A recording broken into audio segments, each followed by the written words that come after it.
So Best Buy went down a lot today. If you've been following my channel, if you checked out my top stocks to avoid for 2014, this was one of them, and it looks like it's already come to fruition about a week later.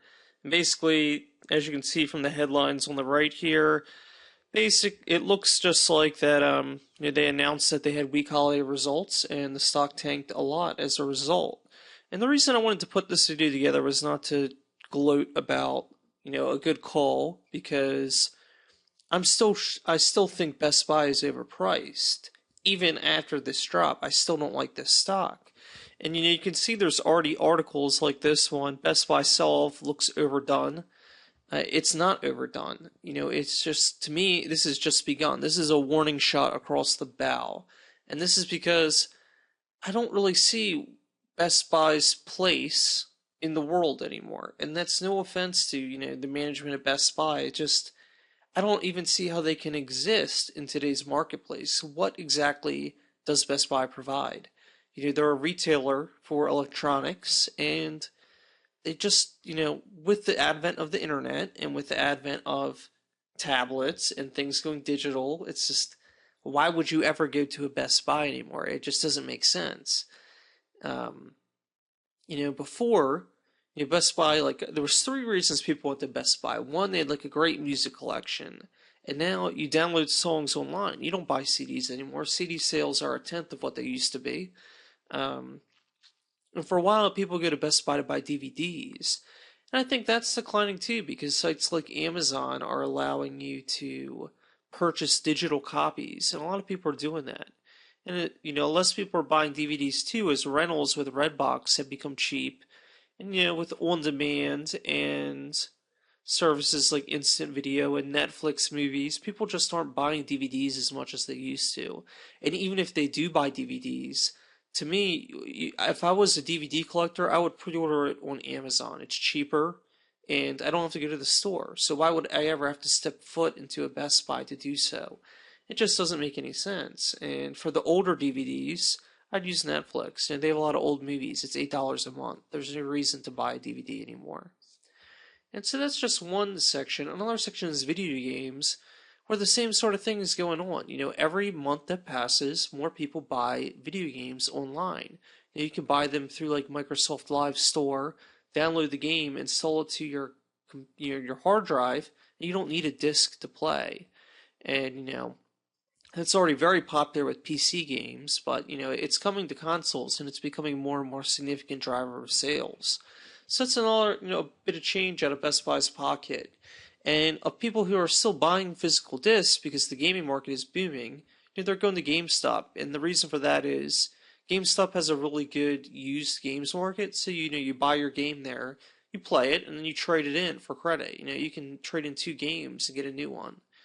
And that way you can play a game, you can beat it, and you can turn it in and get new ones. And you spend a lot less money like that. A lot of my friends that are sort of serial video gamers really take advantage of the whole used game ecosystem. And they'll play way more games than they ever would back before that sort of thing got popular. So the final thing is really PCs and laptops. Best Buy used to be the place to go to buy a PC for people who weren't comfortable buying online or building their own, because the reason people went there is that they had a huge selection. Because back in the days when people still bought desktops, I still buy desktops, but the public at large, there was a million different models. Nobody had the same desktop. Your friend didn't have the same desktop as you growing up. Neither did, your neighbor. Everyone's desktop was completely different. And there was just hundreds of models with different amounts, with different specs, and everything was different. And fast forward to today, and it's not like that. A handful of tablets, the latest iPad, a Kindle Fire, and the latest Samsung, and maybe the Google Nexus device. Those make up almost all tablet sales, which now there's more tablets selling than laptops. And when it comes to laptops, there's still more variants, but a handful of laptops too are the best sellers.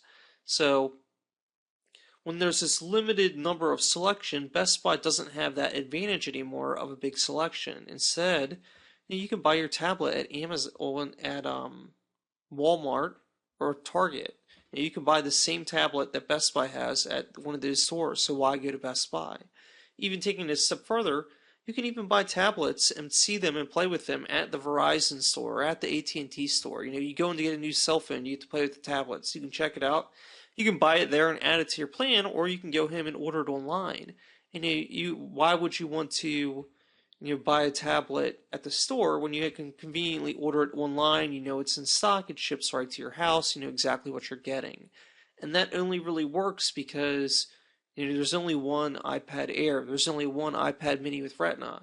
And these are things that just weren't there in place before. Consumers already know what they're ordering, so they're much more comfortable ordering online, and more people are becoming comfortable with ordering online as it is. And Best Buy's website, it's just not where Amazon is. People just don't use it for e-commerce like they do, with Amazon's site. I'm sure some people order online through Best Buy's site, but it's just not the same. So the bottom line is that Best Buy is suffering from a problem of not having a valid business model. They don't offer a service that's, in demand or in line with the direction that we're heading with the world. What is Best Buy's future? I can only see where they continue this gradual decline as their core product offerings slowly disappear and disappear. How can they afford these giant storefronts when people just aren't coming there to buy most of their products anymore? It just doesn't fit. So I think that, this is the beginning and the end for Best Buy. They don't have to go out of business, but they definitely need to downsize the number of stores, and they need to downsize the size of the store. And, that hasn't happened yet, so there's no reason to invest in Best Buy. I don't care if the stock goes to $10 a share.